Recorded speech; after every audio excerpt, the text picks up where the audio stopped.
Avec 197 pays dans le monde, imaginez le nombre de lois et de restrictions propres à chacun d'eux. C'est tout naturellement donc qu'il y a des choses interdites dans certains pays que vous pouvez faire dans d'autres en toute légalité et liberté.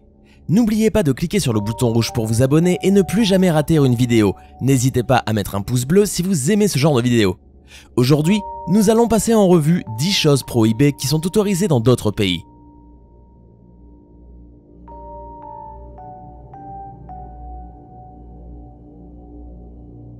Au Portugal, la drogue. En 2001, le Portugal a choqué le monde en votant la dépénalisation de toutes les drogues en réponse à un problème croissant d'héroïne. Le trafic de drogue demeure illégal, mais les consommateurs de drogue sont considérés comme des malades plutôt que des criminels.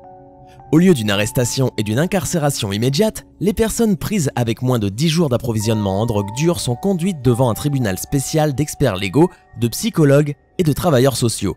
Le but est d'arriver à une solution qui s'occupe d'abord de la santé du patient avec une petite amende occasionnelle ou un travail d'intérêt général. 16 ans plus tard, la catastrophe prédite par de nombreuses personnes est démentie par les données. La consommation de drogue parmi les jeunes Portugais de 15 à 24 ans a considérablement diminué et les décès dus à la drogue sont tombés de 80 en 2001 à 16 en 2012. Avant 2001, près de 100 000 consommateurs de drogue étaient condamnés au Portugal. Durant les 10 premières années de l'adoption de la politique, ce nombre a été divisé par 2 et aujourd'hui, le Portugal possède l'un des taux de consommation de drogue les plus faibles de toute l'Europe. Le naturisme en Espagne.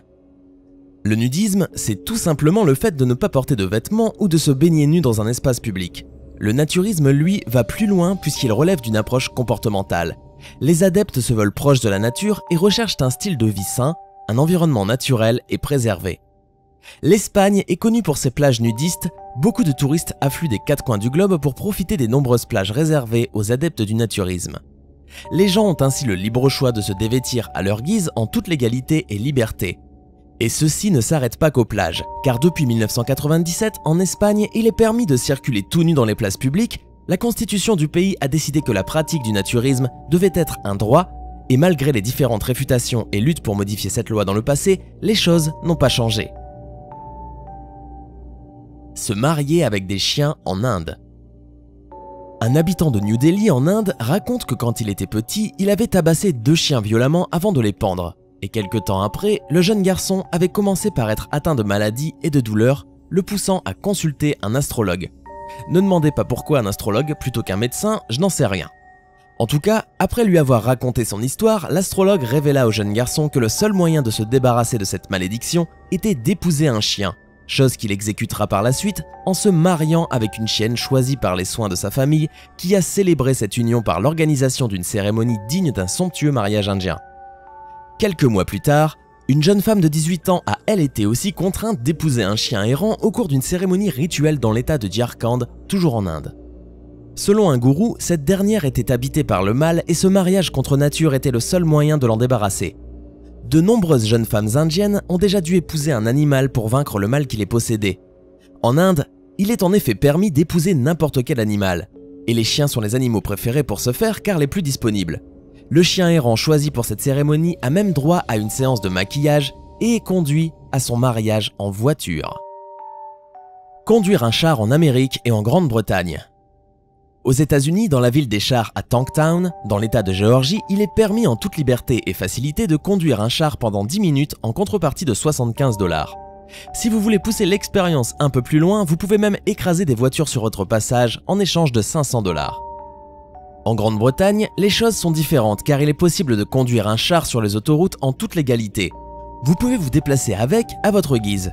Allez même faire vos courses ou chercher vos enfants avec. Tout ce que vous aurez à faire, c'est retirer les armes dont il est équipé pour pouvoir circuler avec. La mitrailleuse minigun en Amérique. On n'imagine pas à quel point la violence par les armes fait partie du quotidien des Américains. Inscrit dans la Constitution, le droit de détenir une arme à feu est considéré comme sacré par la plupart des Américains.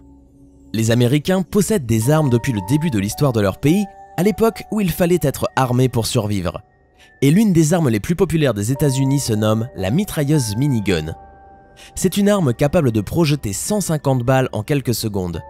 Tout le monde en Amérique peut obtenir cette mitrailleuse facilement. Il y a même une loi sur les armes à feu qui stipule que tout propriétaire d'une mitrailleuse minigun avant 1986, sous prétexte de défendre sa patrie, est tout à fait dans son droit puisqu'à cette époque ces armes étaient distribuées dans les différentes villes et la majorité des gens en avaient reçu.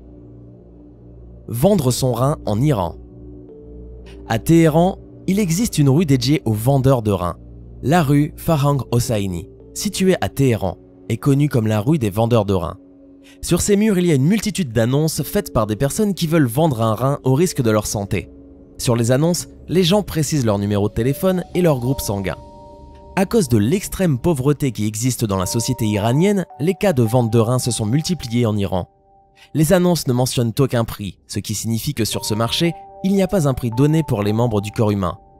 En fonction de leurs besoins en argent, les vendeurs de reins réclameront une somme variant de 10 millions à 70 millions de tomans, soit entre 3 000 et 20 000 euros.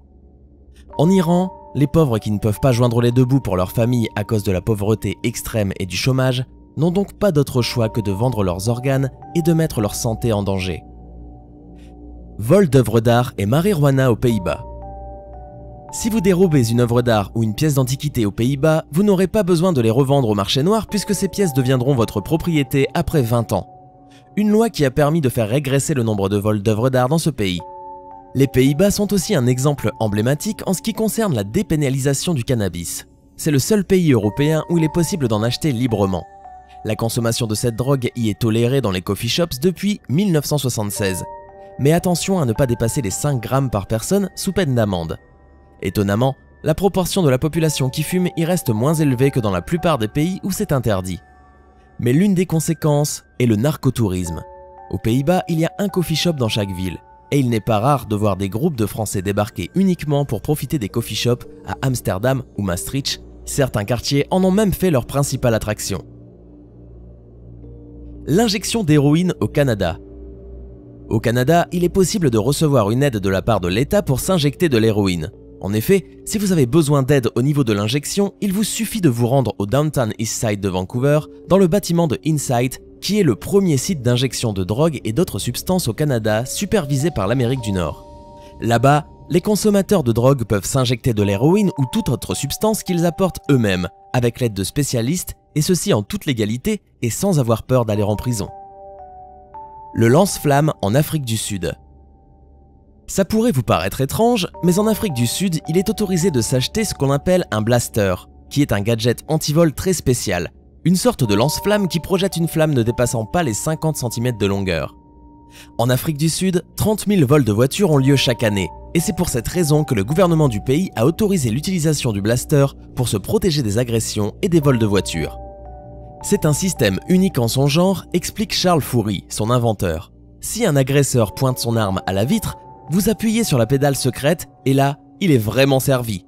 En une fraction de seconde, un gaz liquide stocké dans le coffre est pompé dans son réservoir et propulsé dans des conduits reliés aux tuyères fixées sous les portières avant. Là, une étincelle y met le feu. Et l'agresseur est hors circuit pour un moment. Mais le système n'est pas aussi meurtrier qu'il y paraît, précise Charles Fourie. Le conducteur règle lui-même la longueur des flammes et le gaz cesse d'affluer dès qu'il relâche la pédale. C'est beaucoup plus sûr et facile à contrôler qu'un pistolet. Quelques secondes suffisent à décourager l'agresseur. A priori donc, ce système n'inflige pas de blessures mortelles. Les flammes sont peut-être impressionnantes, mais il faut savoir que ces agressions tournent souvent très mal. Les individus qui les commettent sont armés et dangereux. Ils n'hésitent pas à tuer pour s'emparer de la voiture. D'après Charles Fourie, le blaster ne présente aucun danger pour son utilisateur. Le conducteur met le système en marche à l'aide d'une clé ou d'un code numérique en montant dans son véhicule. Le gaz étant propulsé vers l'extérieur, les flammes et la chaleur ne menacent ni la carrosserie ni les passagers. On peut même faire fonctionner le blaster avec la fenêtre ouverte. Comme on ne l'utilise que quelques secondes, le véhicule ne risque absolument rien. Le voleur, lui, ne peut pas en mourir, mais il peut quand même finir aveugle, de quoi certainement le décourager définitivement.